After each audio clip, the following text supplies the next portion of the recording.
आज की क्लास में कक्षा 10th का मैथमेटिक्स में त्रिभुज चैप्टर हम स्टार्ट कर रहे हैं। ठीक है, देखिए ये चैप्टर जो होता है बच्चे लोग को थोड़ा सा बोरिंग सा लगता है और इसमें जो कोई फार्मूला नहीं होता है, समझे। ये चैप्टर जो है ये प्रमेय पर टिका हुआ है और ये प्रमेय जितना है वो सब कर लेते हैं तो क्या होता है कि उसका क्वेश्चन सब अपने को बनाने में दिक्कत नहीं होता है। तो देखिए हम लोग ये चैप्टर को एकदम सरल भाषा में एकदम आसान तरीका से शुरू करेंगे। ठीक है, और एकदम आसान तरीका से आपको पढ़ाएंगे ताकि आपको हर एक पॉइंट क्लियर हो जाए। ठीक है, तो हम शुरू करते हैं। देखिए इसमें सारा बात जो है ये मडराएगा समरूप आकृति, मतलब सब इसमें मेन जो है इसका समरूप है। ठीक है, समरूप क्या होता है इसके बारे में अभी देखेंगे। उससे पहले हम लोग देखते हैं सर्वांगसम आकृति। यह है समरूप आकृति, यह है सर्वांगसम आकृति।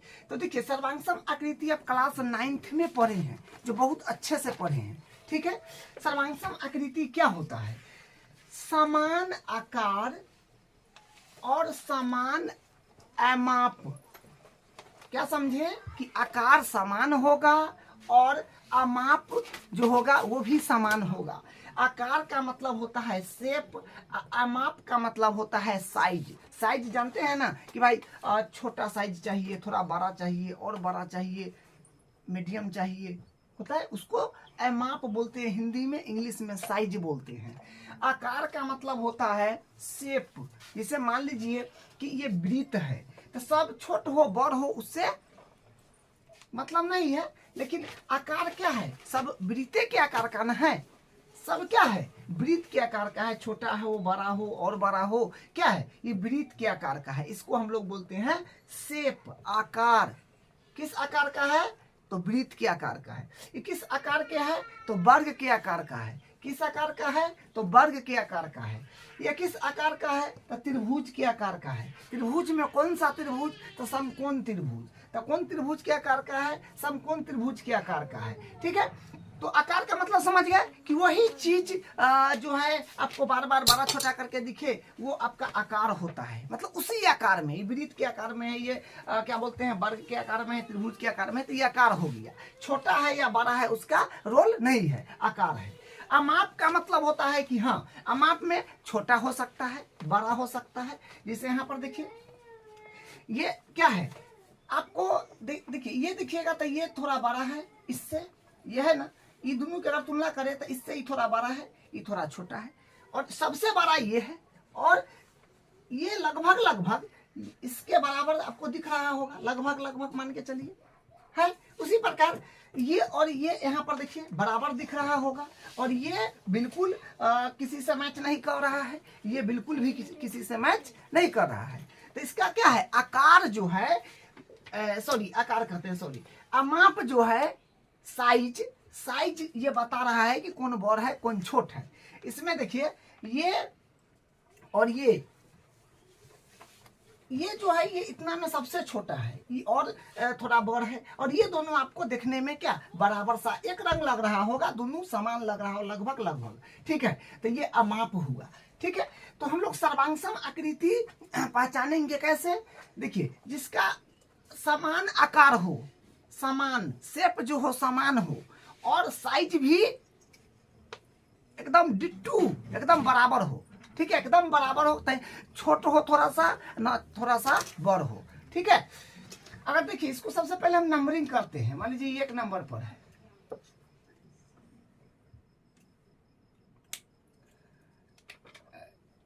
मान लीजिए 1 है, ये 2 है, नंबरिंग कर लेते हैं। ठीक है, 1 नंबर पर 2 नंबर, इसको 3 नंबर मानते हैं, इसको 4 नंबर। ठीक है, और इसको मान लेते हैं, इसमें भी कर लीजिए, इसको 1, इसको 2, इसको 3, इसको 4, इसको कर लीजिए फिर 1 2। सर्वांगसम क्या होगा से अब तो तुरंत समझ जाइएगा क्योंकि क्लास 9th में पढ़े हैं। तो सर्वांगसम में यहाँ पर हम लिखे हैं कि समान आकार और अमाप, मतलब समान आकार हो और अमाप भी समान हो। तो ये वृत्त का एक क्या है? लाइन है। ये लाइन में वृत्त है 4 गो, तो 4 गो वृत्त है, तो चारों में ये 1 नंबर वृत्त और 4 नंबर वृत्त क्या आपको देखने में लग रहा है? एकदम बराबर लग रहा है, ठीक है। थोड़ा बहुत हल्का इधर उधर हो क्योंकि नाप को तो बनाए नहीं, लेकिन लगभग लगभग ये दोनों बराबर है। आप कहिए कि नहीं सर ये दोनों बराबर है, हो ही नहीं सकता, बहुत का फर्क है, कैसे हो जाएगा? ये दोनों क्या है? बराबर है। तो कहने का मतलब आकार यानी शेप, शेप क्या है? दोनों वृत्तें हैं। माप मतलब साइज, दोनों का साइज क्या है? एक के रंग है। मान लीजिए कि इसका त्रिज्या जो है, इसका त्रिज्या मान लीजिए कि आर, त्रिज्या को आर बोलते हैं। मान लीजिए कि यह है 5 है, ठीक है। ये भी मान लीजिए कि 5 है, 5 है। तो त्रिज्या बराबर है तो क्या कह सकते हैं? वृत्त बराबर होगा। इसमें त्रिज्या मान लीजिए कि इसका त्रिज्या है 3, इसका त्रिज्या मान लीजिए कि इसका त्रिज्या है मान लीजिए 10।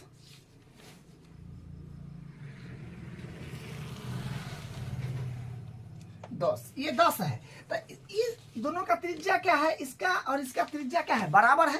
तो ये दोनों देखने में भी वृत्त है और क्या है? साइज भी बराबर है। 5 सेमी त्रिज्या एकरो है, 5 सेमी एकरो है, और केकरो 5 है बताइए?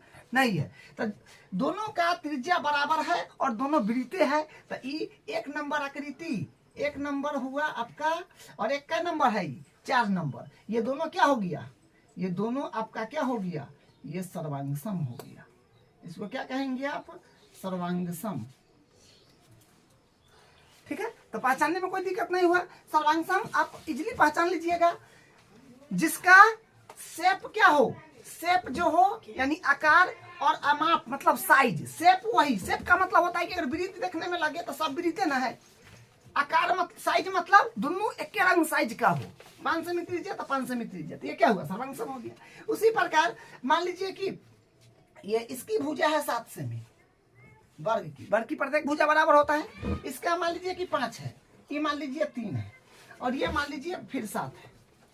तो देखिए 1 नंबर और 4 नंबर को देखिए, 1 नंबर और 4 नंबर के देखिए से आकार जो है एकदम क्या है? बराबर है। मतलब कहने का मतलब शेप जो है, ये शेप इसका क्या है? वर्ग का है। और माप मतलब साइज बराबर है कि नहीं? एहो 7 का है, एहो 7 का है। तो हम कह देंगे कि 1 नंबर और 4 नंबर क्या है? 1 नंबर आकृति और 4 नंबर आकृति क्या है? सर्वांग सम है, कह सकते हैं। क्योंकि देखिए ये बात आप समझिए, अगर इसे नहीं समझ में आ रहा है तो इसको उठा करके उस पर रख देंगे तो पा जाएगा। भाई समान है, दोनों बराबर चीज है, तो उठा के ऊपर रख देंगे तो काहे नहीं तो पाएगा? तो पा जाएगा। तो उसको क्या कहेंगे? सर्वांग सम कहेंगे, ठीक है। तो ये क्या हुआ? 1 नंबर और 4 नंबर क्या हुआ? फिर यहाँ पर 1 नंबर हो गया आकृति आपका, 1 नंबर और 4 नंबर यानी 1 वाला और ये 4 वाला क्या है? सर्वांग सम है। ये आपका सर्वांग सम हो गया। फिर नीचे वाला में आ जाइए। देखिए सब तो त्रिभुजे है, तो शेप क्या है? त्रिभुज के शेप में है सब। शेप का मतलब होता है कि कौन चीज में है? तो ये त्रिभुज में है, समकोण त्रिभुज में। तो ये शेप किस आकार का है? समकोण त्रिभुज के आकार का है। लेकिन सर्वांग सम होने के लिए साइज को देखना पड़ेगा ना भाई, साइज को देखना पड़ेगा। तो आपको यहाँ से पता चल रहा होगा कि 2 नंबर और 4 नंबर देखने में एकदम बराबर लगता है। मान लीजिए कि इसका जो है प्रत्येक भुजा, प्रत्येक भुजा 2 नंबर और 4 नंबर के क्या लग रहा है? बराबर लग रहा है। और दोनों का शेप क्या है? त्रिभुज के आकार का है। तो यहाँ पर हम कह सकते हैं कि सर 2 नंबर और 4 नंबर आकृति, 2 नंबर आकृति और 4 नंबर आकृति क्या है? सर्वांग सम है। देखिए ये सब चीज आपको अच्छे से समझ में आ गया होगा, ठीक है, क्योंकि आप क्लास 9th में पढ़े हैं। चलिए, तो सर्वांग सम में कोई परेशानी नहीं हुई किसी व्यक्ति को? काहे नहीं होगा? देखिए सर्वांग सम में कोई परेशानी नहीं होगा। क्यों नहीं होगा? क्योंकि बस यही तो पहचानना है जो दोनों देखने में बराबर है, यानी एक उठा के एक के ऊपर एक रख देंगे तो पा जाएगा। तो कहिएगा हाँ सर, तो सर्वांग सम है। नहीं तो पाएगा। अब बताइए, इसको उठा करके पर रखेंगे, 3 नंबर आकृति को उठा के 2 नंबर पर रखेंगे तो पाएगा? नहीं तो पाएगा, अंदर में रह जाएगा जाकर, तो ये सर्वांग सम नहीं है। ऐसे समझिए, इसको उठा करके ए पर रखेंगे तो पाएगा? नहीं तो पाएगा, सर्वांग सम नहीं है। इसको उठा करके ए में रखेंगे तो अंदर में रह जाएगा जाकर, तो सर्वांग सम है? नहीं है। इसको उठा करके इस पर रखेंगे तो पाएगा? नहीं तो पाएगा। हाँ कहेंगे सर इसको उठा करके इसको और इस पर रख दीजिएगा तो पाएगा, बिल्कुल तो पाएगा, क्योंकि 5 सेमी त्रिज्या के ये भी वृत्त है, 5 सेमी त्रिज्या के ये भी वृत्त है, तो साइजे बराबर है तो कल न तो पाएगा। बड़ छोट रहता है तो ना डूब जाता है, चाहे लम्हर हो जाता है क्या, तो ये आपका क्या हो जाएगा, सर्वांग सम हो जाएगा। उसी प्रकार इसको इस पर रखेंगे तो पाएगा, जो पाइए जाएगा वो अंदर रह जाएगा, तो सर्वांग सम नहीं है। तो एक लाइन में समझिए कि एक दूसरे के ऊपर रखने पर अगर पूरा पूरा ढक ले रहा है दोनों आकृति तो क्या हो जाएगा, सर्वांग सम हो जाएगा। तो सर्वांग सम का जो था क्या, सर्वांग सम क्या था नहीं था उसके बारे में आप अच्छे समझ गए। अब हम लोग आते हैं समरूप पर। देखिए समरूप में बहुत खास बात है। देखिए क्या है, यहाँ लिखा है समान आकार होना चाहिए। आकार का मतलब जानते हैं, इंग्लिश में उसको शेप बोलते हैं। समान आकार का मतलब अगर वृत्त में है तो सब वृत्ते में है, ठीक है साहब। ये सब क्या है, वर्ग में है तो सब वर्गे में है, तो ये सब शेप, समान आकार मतलब शेप, आकार के मतलब शेप, समझे, आकार का मतलब शेप। तो ये जो है सब, ये कौन शेप का है, तो ये सर वृत्त के शेप का है। ये कौन शेप का है, सर वर्ग के शेप का है। ये किस शेप का है, सर त्रिभुज के शेप का है। अच्छी बात है, ठीक है। तो क्या कर रहा है, समान आकार, ठीक है, आकार तो ठीक है भाई, ये वृत्त में है, ये क्या बोलते हैं वर्ग में है, त्रिभुज में है, इसमें दिक्कत नहीं ना है। चलिए कह रहा है कि अमाप का समान होना आवश्यक नहीं है। अमाप बड़ो हो जाए छोटो हो जाए उसे मतलब नहीं है। अमाप का समान होना आवश्यक नहीं है। अमाप का समान होना आवश्यक बिल्कुल भी नहीं है।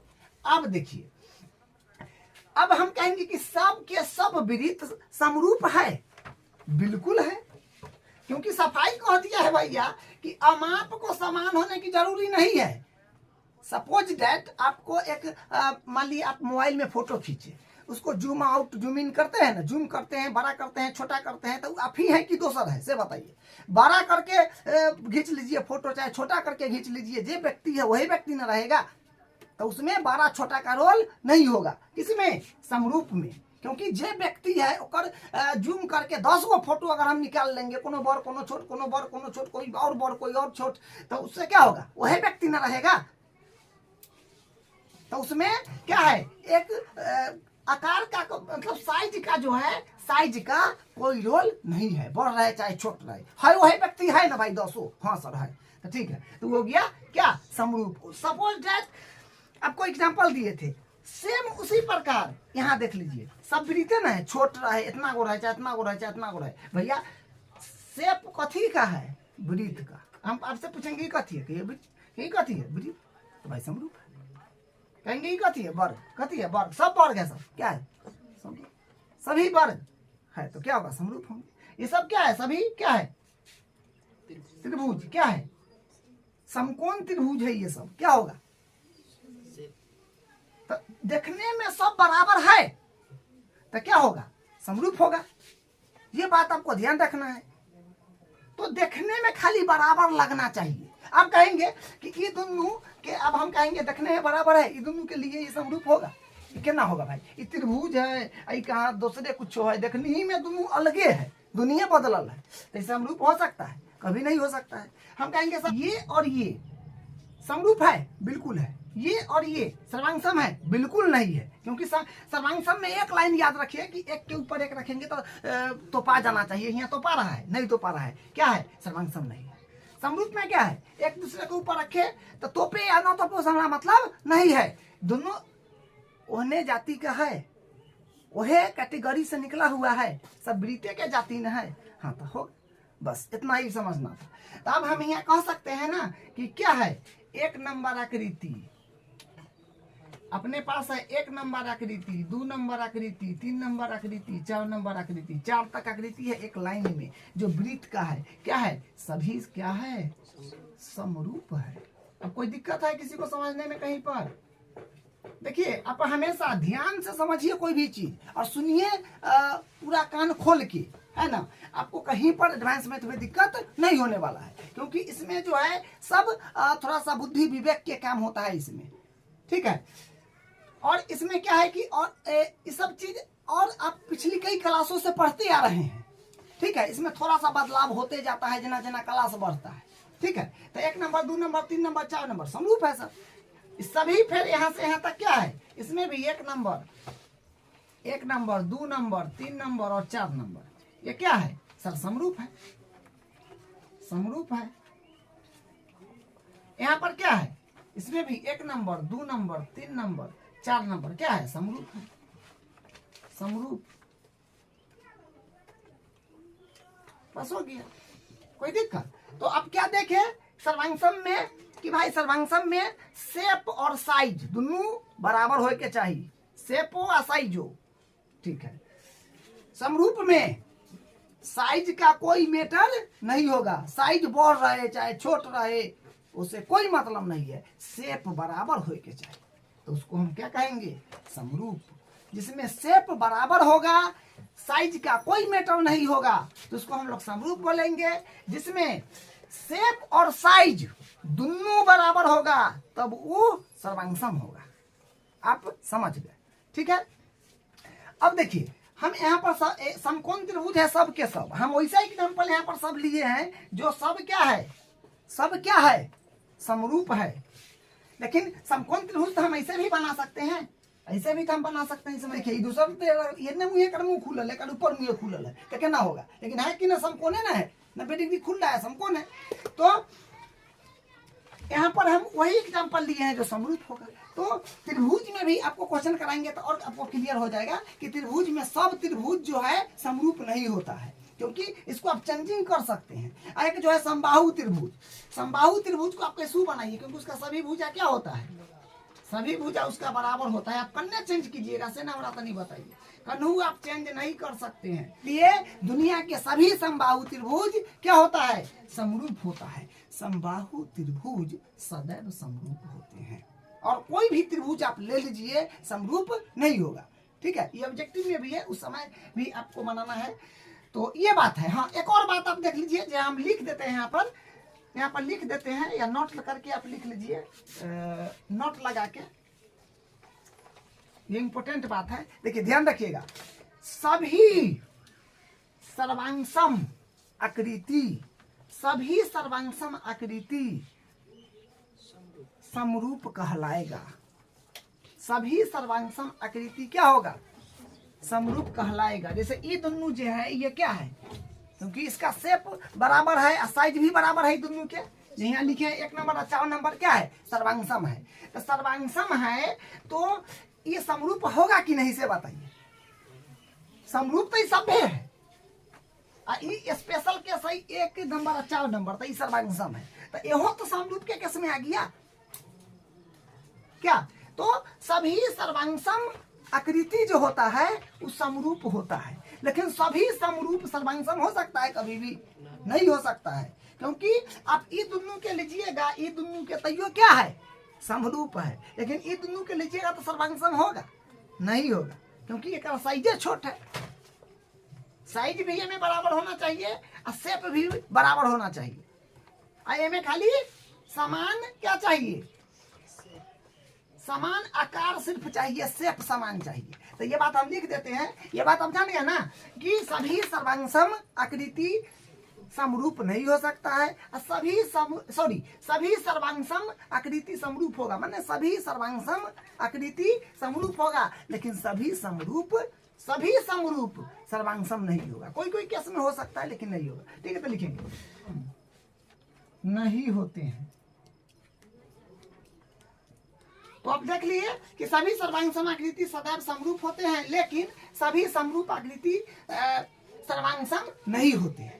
ठीक है, इसका हम कुछ एग्जाम्पल लेते हैं, तब क्वेश्चन करेंगे, आपको एकदम बढ़िया से लॉजिकल क्लियर हो जाएगा। आपको यहाँ पर सारा लॉजिक बता दिए। अब इस बात पर हम लोग आ जाएंगे कि ये भी कुछ लिखा हुआ है, इसका एग्जाम्पल लेते हैं 1-2, उसके बाद क्वेश्चन लेंगे, ये भी बात आपको समझ में आ जाएगा। तब हम अब देखिए एग्जाम्पल यहाँ पर बुक का जो है वो लिए हैं। ठीक है, ये बुक का एग्जाम्पल है। तो आप देखिए, अब यहाँ पर देखिए जो क्या लिखा हुआ है, देखिए क्या है कि जो आकृति सर्वांगसम है वे सभी निश्चित रूप से समरूप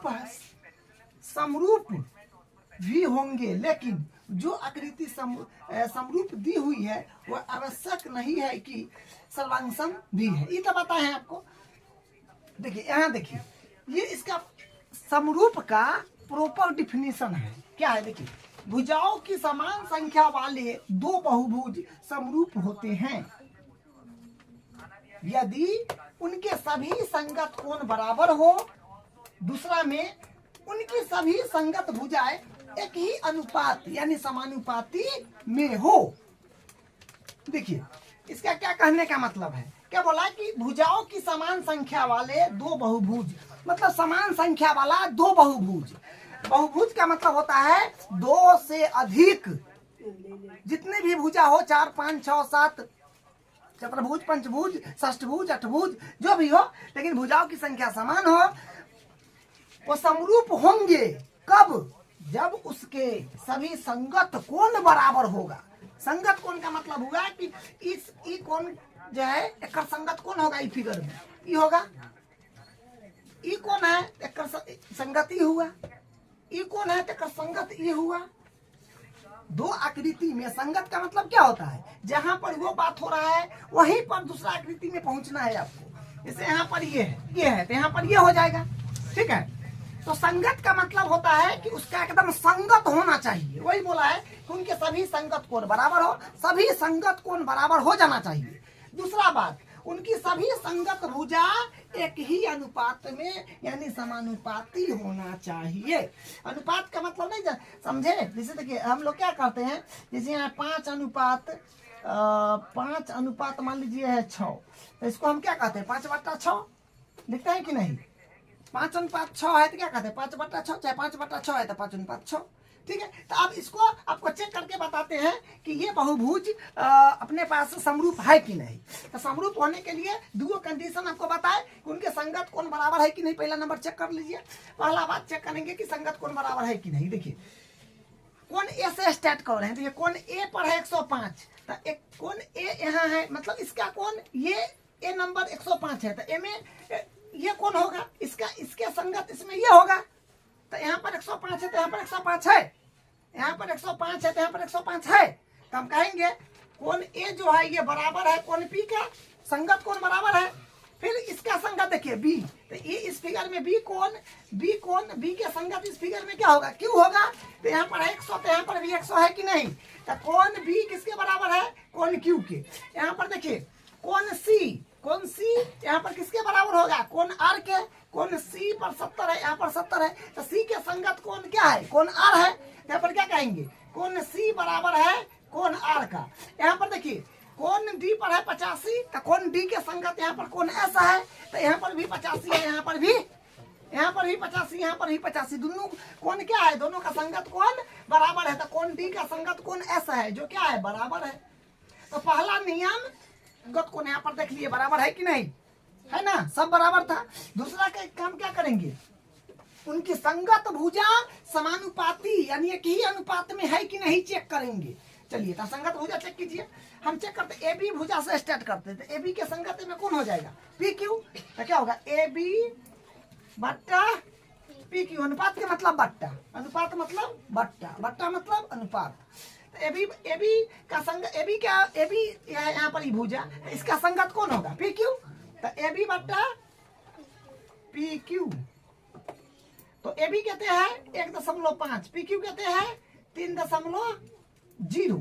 तो इसको कटिएगा तो ये कट जाएगा क्या मरतबे, ये 1/2 मरते, ठीक है।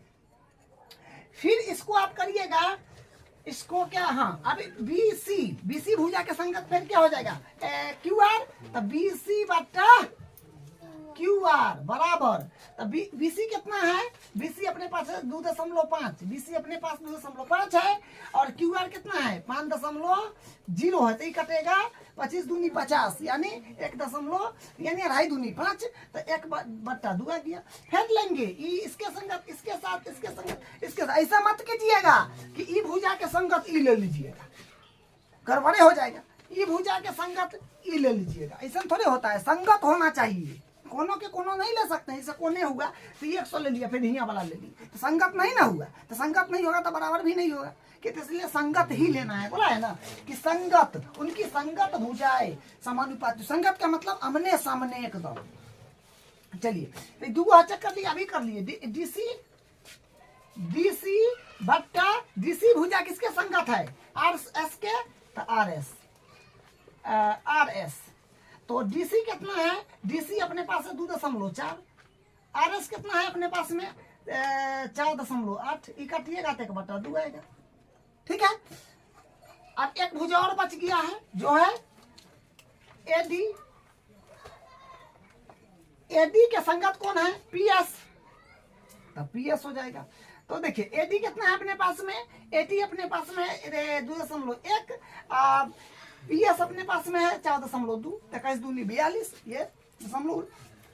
आपको कटने में परेशानी अगर हो तो दशमलव उड़ा करके काटिएगा तो 21 बन जाएगा, नीचे दशमलव रहिएगा ना, समान है तो पर 21 लिया 42 बन जाएगा। ठीक है, 1.2। तो सबका संगत भुजा एक ही अनुपात में आया है, संगत भुजा समान है, बराबर है, सभी बराबर है, एक ही अनुपात में है। तो दूसरा नियम भी फॉलो हो गया, तो हम कहेंगे कि अतः चतुर्भुज ए बी सी डी समरूप हो गया किसका? पी क्यू आर का, तो हो जाएगा पी क्यू आर एस।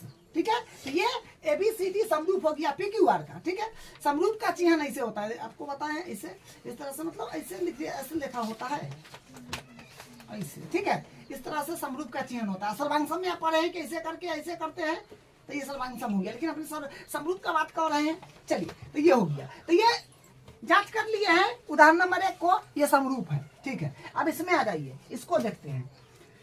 अब इसमें देखिए, बस समरूप चेक करने का क्या तरीका है, उसकी दो बात, संगत कोण बराबर होना चाहिए और संगत भुजा समानुपाती होना चाहिए। तो कौन सा बराबर है? देखिए सब जगह 90 है, 90 है, 90 है, 90 है, ऐसे मानो है, इसका मतलब 90 है, समझ रहे हैं? 90 90 90 सब जगह क्या है?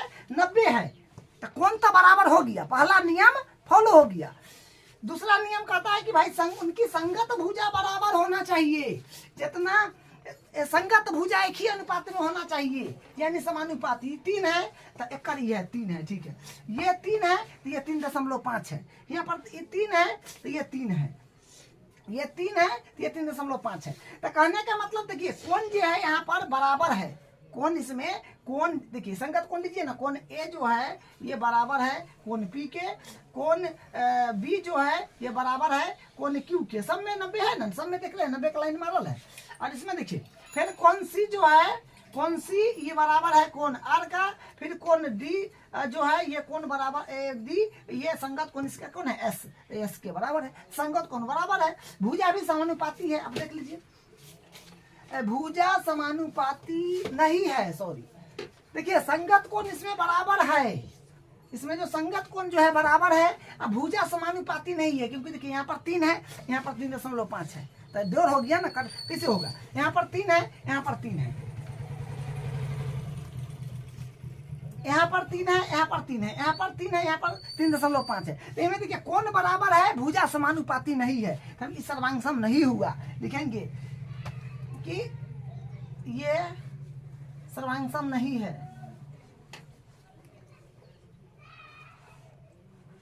सर्वांगसम नहीं है, ये सर्वांगसम नहीं है। कौन बराबर होने से नहीं होता है, दोनों नियम सेटिस्फाई होना चाहिए, संतुष्ट की करना चाहिए। कौन बराबर हुआ? भुजा समानुपाती नहीं हो, इसलिए समरूप नहीं है। काहे नहीं है? लिखिएगा कि अतः संगत भुजाएं समानुपाती नहीं है, अतः संगत भुजाएं समानुपाती नहीं है। ठीक है, तो बस आपको इतना ही चेक करना है, कौन बराबर है तो ठीक है। फिर भुजा देख लीजिए, अगर भुजा बराबर है ठीक है, और कौन बराबर हो गया, भुजा नहीं बराबर हुआ तो समरूप नहीं होगा। और भुजा बराबर हो गया, कौन बराबर नहीं है तो समरूप नहीं है। यहाँ पर देखिए इसका तीसरा एग्जाम्पल में कि यहाँ पर क्या है कि इसमें देखिए भुजा बराबर आपको मिलेगा। देखिए 2.21 तो 4.2 है ना, 2.1 तो 4.2। तो यहाँ पर अनुपात भुजा का जो है ना वो बराबर है, लेकिन यहाँ पर देखिए एकदम सीधा है, तो 90 डिग्री कौन है? है ना 90 डिग्री, में 90 होगा, बताइए। तो ये तो सब ड्योर है, तिरछा है, मतलब कोई बेसी फैल गया है, कोई झुक गया है, तो क्या है, कौन यहाँ पर बराबर नहीं है, तो ये भी समरूप नहीं है। कहेंगे कि ये समरूप नहीं है, नहीं है, क्योंकि दोनों नियम सटिस्फाई में नहीं किया। भुजा समानुपाती है लेकिन कोण बराबर नहीं है, तो लिखेंगे ये समरूप नहीं है, क्योंकि कोण, क्योंकि संगत कोण समानुपाती नहीं है, नहीं है। ठीक है, तो ये समरूप नहीं है क्योंकि संगत कोण समानुपाती नहीं है। बस अब समझ गए, बस इतना ही आपको ध्यान देना है कि कोण बराबर होना चाहिए, संगत भुजा समानुपाती होना चाहिए, तो होगा, नहीं तो नहीं होगा, दोनों नियम सटिश होना चाहिए। तो ये रहा। अब इसका हम क्वेश्चन पर, अब इसका प्रश्न में लिया क्वेश्चन है, देखिए क्वेश्चन नंबर 1 क्या कहता है, कोष्टकों में दिए गए शब्दों में से सही शब्दों का प्रयोग करते हुए रिक्त स्थान को भरिए। तो इसका पहला का 4 पार्ट है, ठीक है। तो क्या बोला है कि सभी वृत्त डैश होते हैं, तो आपको अभी तुरंत बताए हैं सभी वृत्त क्या होते हैं, ये समरूप होते हैं। तो ये हो जाएगा, इसमें भरिएगा समरूप, यहाँ पर हो जाएगा समरूप। दूसरा है सभी वर्ग डैश होते हैं, तो सभी वर्ग भी समरूप होते हैं, तो इसमें भरिएगा समरूप। उसका तीसरा है सभी डैश त्रिभुज समरूप होते हैं, तो देखिए आपको बताते हैं सभी समबाहु त्रिभुज जो होते हैं वो समरूप होते हैं। यहाँ पर समबाहु भरिएगा, समबाहु, समबाहु, ठीक है। सभी समबाहु त्रिभुज जो होते हैं समरूप होते हैं। समद्विबाहु भी नहीं होता है, और मान लीजिए कि समद्विबाहु अगर देखा जाए तो इस प्रकार से भी समद्विबाहु हो सकता है, समद्विबाहु जो है इस प्रकार से भी हो सकता है, ये दोनों भुजा बराबर हो जाएगा तो समद्विबाहु हो गया। समकोण समद्विबाहु भी होता है, इस प्रकार से भी होता है समद्विबाहु। तो समद्विबाहु का आप नहीं कह सकते क्योंकि इसमें ये दोनों भुजा बराबर है, इसमें यहाँ पर बराबर होता है ना। इसे इस तरह से बनाइएगा तब को ये भी देखने में लगेगा कि भाई ये क्या है, ये भी समद्विबाहु, ये भुजा बराबर है। तो समद्विबाहु भी नहीं हो सकता है, सभी समकोण त्रिभुज भी समरूप नहीं हो सकता है। तो याद रखिएगा सभी समबाहु त्रिभुज समरूप होते हैं, क्योंकि समबाहु त्रिभुज का कैसे भी बना दीजिए, जैसे भी बना दीजिए, वो आप कितना ड्योर कीजिएगा सब बात उसमें वही रहता है, ठीक है। तो सभी समबाहु त्रिभुज समरूप होगा, इस बात को याद रखिएगा, सदैव सभी समबाहु त्रिभुज समरूप होते हैं। चौथा देखिए सभी भुजाओं, चौथा में क्या है कि भुजाओं की समान संख्या वाले दो बहुभुज समरूप होते हैं यदि उनकी संगत कोण बराबर हो तथा उनकी संगत भुजाएं एक ही अनुपात में हो या समानुपाती हो। तो ये तो समरूप का तो यही स्टैंडर्ड डिफिनीशन है जो आपको यहाँ लिख के बताए थे कि भुजाओं की समान संख्या वाले दो बहुभुज समरूप होते हैं। कब? पहला में उनके संगत कोण बराबर हो और उनकी संगत भुजाएं समानुपाती हो। तो वही डिफिनीशन यहाँ पर लिया गया है कि उनकी संगत भुजाओं की समान संख्या वाले दो बहुभुज समरूप होते हैं। ये पहला में उनके संगत कोण बराबर हो तथा उनकी संगत भुजाएं समानुपाती हो, वही भरना था। अब देखिए अब यहाँ पर जो है दूसरा क्वेश्चन देखिए क्या कह रहा है, निम्नलिखित युग्मों के दो भिन्न भिन्न उदाहरण दीजिए। देखिए ये युग्म है, इसका दो भिन्न भिन्न उदाहरण देना है। कह रहा है पहला में समरूप आकृति। अब देखिए समरूप आकृति अगर मान लिया आप दो वृत्त ले लेते हैं, दो वृत्त ले लीजिएगा, ये समरूपे ना होगा। ये वृत्त है वो छोटा बना लीजिए चाहे और बना दीजिए, क्योंकि शेप जो है क्या है बराबर है तो समरूप हो गया। एक और यहाँ पर मान लीजिए हम ले रहे हैं वर्ग ले रहे हैं, तो ये एक वर्ग हो गया, एक इतना को बना दीजिए, उससे क्या मतलब है क्या। तो ये आपका समरूप आकृति का दो एग्जाम्पल हो गया। अब बोला है कि ऐसी दूसरा में बोला है कि ऐसी आकृति जो समरूप नहीं है। दूसरा में क्या बताना है कि ऐसी आकृति जो समरूप नहीं है, तो आप यहाँ पर क्या कीजिए, एक वर्ग बना दीजिए और एक वृत्त बना दीजिए। समरूप हो ही नहीं सकता है। एक आप समबाहु त्रिभुज बना दीजिए और एक आप क्या कीजिए, एक आप वर्ग बना दीजिए। क्या है, हो ही नहीं सकता है। क्या है ऐसी आकृति जो समरूप नहीं है। समरूप है नहीं है, समरूप सब नहीं है। यहाँ पर दो समरूप का एग्जाम्पल दे दिए।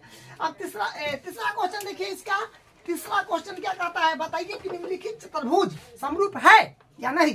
ये जो चतुर्भुज दिया है ये समरूप है या नहीं है। तो समरूप है कि नहीं, आप जानते हैं इसका डिफिनीशन प्रॉपर समरूप का क्या होता है कि दो चीज होता है उसमें, संगत कोण बराबर होना चाहिए, संगत भुजा समानुपाती होना चाहिए। तो संगत भुजा इसमें देखिएगा तो बराबर है, ठीक है, संगत भुजा बराबर है, लेकिन संगत कोण बराबर नहीं है, ठीक है। यहाँ पर संगत कोण बराबर नहीं है, क्योंकि देखिए ये कोण 90 यहाँ पर नहीं बनेगा, इसमें सब में 90 है, 90 है, 90 है, 90 है, यहाँ पर 90 है नहीं है, 90 कोण नहीं है। तो यहाँ पर संगत कोण बराबर नहीं है, संगत भुजा समानुपाती है। तो दोनों बात नहीं हो रहा है, कोई एगो बात होगा एगो बात नहीं होगा, तो समरूप नहीं होगा। तो हम यहाँ का क्या कहेंगे, ये आकृति यहाँ पर लिखेंगे कि ये आकृति समरूप नहीं है, ये आकृति समरूप नहीं है, क्योंकि संगत कोण बराबर नहीं है, संगत कोण बराबर नहीं है, ठीक है, संगत कोण बराबर नहीं है। क्या लिखे कि आकृति समरूप नहीं है क्योंकि संगत कोण बराबर नहीं है। तो दोनों बात जो है सेटिस्फाई होना चाहिए, संगत कोण बराबर होना चाहिए और संगत भुजा समानुपाती होना चाहिए। तो यहाँ पर सिर्फ संगत भुजा ही समानुपाती है, संगत कोण बराबर नहीं है, इसलिए ये समरूप नहीं है। तो ये अपना आज का क्लास था, जिसमें हम लोग क्या इसका परिचय भी देख लिए त्रिभुज का, और उसमें क्या कि त्रिभुज में उसका एग्जाम्पल देख लिए, समरूप भी देख लिए, सर्वांगसम भी देख लिए, और अपना प्रश्नावली भी कंप्लीट कर लिए, उसका जो उदाहरण था वो भी कर लिए। ठीक है, अगले क्लास में प्रमेय जो है उसको करेंगे और क्वेश्चन सब करेंगे।